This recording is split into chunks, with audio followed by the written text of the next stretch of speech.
تو ہم کم از کم یہ نیت کر لیں کہ ہم کم از کم ایک قرآن پاک ختم کریں. آدھا گھنٹہ ایک سپارے میں لگتا ہے. اگر آپ ایک سپارہ ڈیلی پڑھیں تو پورا قرآن ختم ہو جائے گا. اور اگر ایک گھنٹہ لگا لیں تو 2 قرآن ختم ہو جائیں گے. 1.5 گھنٹہ لگا لیں.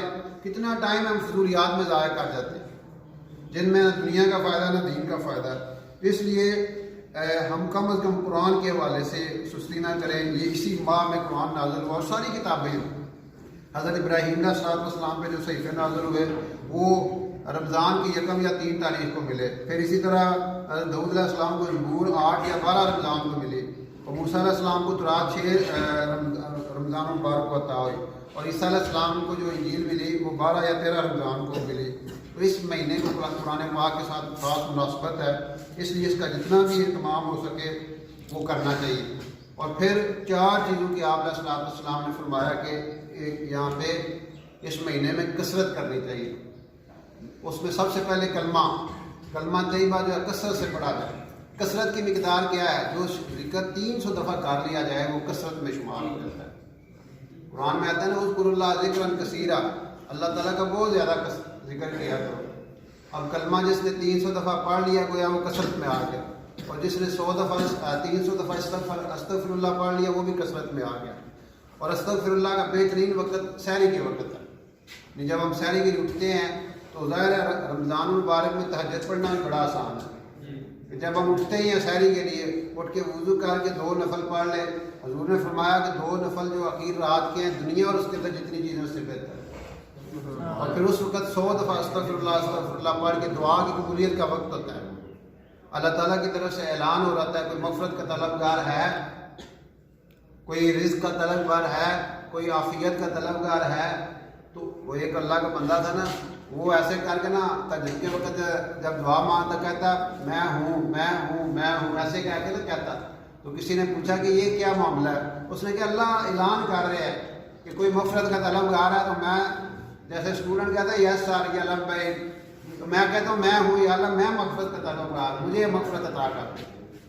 اس لیے یہ مہینہ جو ہے نا یہ قرآن پاک کے ساتھ خاص مناسبت ہے. اس میں قرآن بھی پڑھے، تہجد بھی پڑھ سکتے ہیں. اور پھر تیسری چیز کیا بتائی کہ جنت طلب کی جائے. ہر دعا میں اور ہر نماز کے بعد، قرآن کی تلاوت کے بعد، نوافل پڑھنے کے بعد اللہ سے دعا، اے اللہ میں جنت کا طلبگار ہوں اور اے اللہ میں دوزخ سے پناہ مانگتا ہوں. ہماری منزل جو ہے وہ جنت ہے اور دوزخ سے بچنا ہے. باقی جتنی ہماری ٹارگٹس ہیں یہ دنیاوی ہیں. قرآن نے کامیاب کس کو قرار دیا؟ فمن زحزح عن النار وادخل الجنہ فقد فاز. جو جنت میں داخل کر دیا گیا، جہنم سے بچا لیا گیا، وہ کامیاب ہے. اس لیے یہ مہینہ جو ہے قرآن پاک کے حوالے سے اور ان 4 چیزوں کی کثرت سے اللہ تعالیٰ سے دعا مانگنی چاہیے. اور پھر اگر کوئی تکلیف روزے میں آ جاتی ہے، بعض دفعہ آج کل تو روزے آسان ہیں لیکن اگر بھوک یا پیاس کوئی ایسا معاملہ بن جاتا ہے تو اسے ذوق شوق سے برداشت کرنا چاہیے. یہ نہیں لالو لال ہوئے نے بھوک لگی نہ بھانڈے بھان رہے ہیں، گاڑا کٹ رہے ہیں اور اپنا ٹائم ضائع کر رہے ہیں. کچھ لوگ ہیں روزہ لگے ہیں جو کہ گرین فلم لے لی، لو جی پابجی کھیل لی، 4 گھنٹے روزہ وال لگ جائے گا. یہ ظلم ہے. یہ روزہ یاد رکھے، روزہ صرف پیٹ پہ نہیں فرض کیا گیا، پورے جسم پہ روزہ فرض کیا گیا. پیٹ کا روزہ تو یہ ہم کھانا نہ کھائیں، پانی نہ پئیں. آنکھوں کا روزہ کیا ہے؟ اس سے غلط چیزیں نہ دیکھیں. کانوں کا روزہ کیا ہے؟ اس سے غلط چیزیں نہ سنیں. زبان کا روزہ کیا ہے؟ گالی گلوچ سے بچیں، لڑائی جھگڑے سے بچیں. اگر آپ سے کوئی لڑائی جھگڑا کرتا بھی ہے اور معافی مانگ لیں یار میرا تو روزہ ڈاٹا تو میں مارا، ٹھیک ہے نا. لڑائی جھگڑا یہ. اور سوچوں کا روزہ کیا ہے؟ غلط سوچیں نہ سوچی جائے. شیطان بندے کے دل دماغ میں غلط سوچیں ڈالتا ہے. جو ہی سوچیں ڈالے ایسی لا حول ولا قوت الا باللہ پڑھے، اعوذ باللہ من الشیطان الرجیم پڑھے، ٹھیک ہے نا. اس لیے پھر بتایا گیا کہ غرباء اور مساکین کے ساتھ اچھا برتاؤ کیا جائے. یعنی جب بندے کو بھوک لگتی ہے پھر اسے پتہ چلتا ہے کہ کھا جڑا ہے وہ کیا احساسات ہوتے ہیں، پیاسا ہوتا کیا احساسات ہوتے ہیں. اس لیے آپ دیکھیں نا کہ جنگ کے موقع پہ وہ دوسرے کو ترجیح دے دیتے تھے. خود پانی کی ضرورت ہے اور دوسرے کو کہتے تھے لے جاؤ. اور ایک وہ سری جو ہے وہ ایک گھر میں آتی ہے، 7 گھروں میں چکر لگا کے واپس آ رہی ہے کہ فلاں کو دے دو، وہ میرا بھائی زیادہ ضرورت مند ہے. تو یہ رمضان ہمیں یہ بھی سکھاتا ہے. اور پھر جو اللہ کے نیک بندے ہیں نا ان کی یہ کوالٹیز ہیں.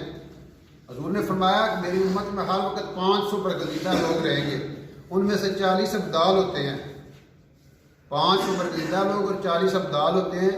جب بھی وہ دنیا سے چلا جاتا ہے نا، ان میں سے کوئی اس کی جگہ فوراً آگے ایک اور آ جاتا ہے، یعنی اس کی یوں سمجھ نیچے والے کی پروموشن ہو جاتی ہے۔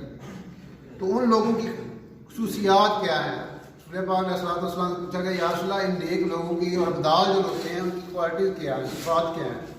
تو وہ فرماتے ہیں کہ وہ ظلم کرنے والوں سے درگزر کرتے ہیں اور برائی کا معاملہ کرنے والوں سے بھی احسان کا برتاؤ کرتے ہیں، اور اللہ کے عطا کیے ہوئے رزق میں سے لوگوں کو عطا کرتے ہیں، ان کے ساتھ ہمدردی اور غمخواری کا معاملہ کرتے ہیں۔ تو یہ جو چیز ہے،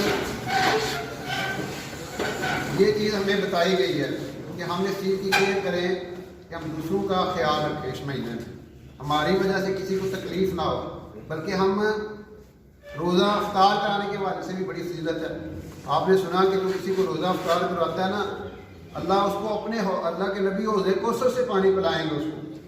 یہ اتنا بڑا عمل ہے روزہ افطار کروانا، روزہ افطار کرانا بہت بڑا عمل ہے، اور ضروری نہیں کہ باپ معمولی چیز سے بھی کروا سکتے ہیں۔ کوئی ایسے ہم تو سمجھتے ہیں نا کہ بڑی کو افطار پارٹی ہو جس میں بڑے آئٹمز ہوں تو پھر ہی روزہ کھلتا ہے، ایسی بات نہیں ہے، ٹھیک ہے نا۔ جو بندہ حلال کمائی سے آپ روزہ کسی کو افطار کرائے تو فرمایا کہ رمضان کی راتوں میں فرشتے اس پر رحمت بھیجتے ہیں، رمضان کی راتوں میں فرشتے اس پر رحمت بھیجتے ہیں، اور شب قدر میں حضرت جبرائیل علیہ السلام اس سے مصافحہ کرتے ہیں جو لوگوں کو افطاری کرواتے ہیں، ٹھیک ہے نا۔ یہ اتنی بڑی بات ہے کہ پھر اس سے دل نرم ہو جاتا ہے، جب فرشتے مصافحہ کرتے ہیں اس کی نشانی کیا ہے کہ دل نرم ہو جاتا ہے اور آنکھوں سے آنسو بہنے لگ پڑتے ہیں۔ اب فرشتے نظر تو نہیں آتے نا، سلام پہ لیتے رہے، پتہ لگ جائے گا کہ بندے کے دل کے اندر نرمی پیدا ہو گئی ہے اور اس کی آنکھوں سے آنسو بہنا شروع ہو گئے ہیں۔ اس لیے یہ بہت بڑا عمل ہے کسی کو روزہ افطار کروانا۔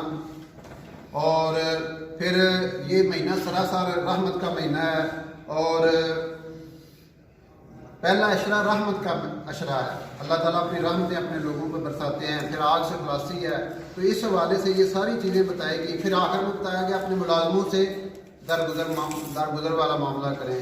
آپ نے کوئی بندہ ملازم رکھا ہوا ہے، اس کے کام میں جو ہے نا، اس کی ڈیوٹی میں ذرا آسانی پیدا کریں، وہ بھی انسان ہے، اس کو بھی روزہ لگ سکتا ہے۔ تو اس طرح ہم اپنے سے نیچے لوگوں کو پھر تھوڑا نرمی کریں گے، اللہ ہمارے اوپر نرمی کریں گے، ٹھیک ہے نا۔ تو موسیٰ علیہ السلام نے ایک دفعہ اللہ تعالیٰ سے عرض کی کہ یا اللہ مجھے کوئی ایسی دعا بتا دے کہ میں اس کے ساتھ تجھے یاد کیا کروں۔ تو آپ نے کیا فرمایا تھا؟ لا الہ الا اللہ کہا کرو۔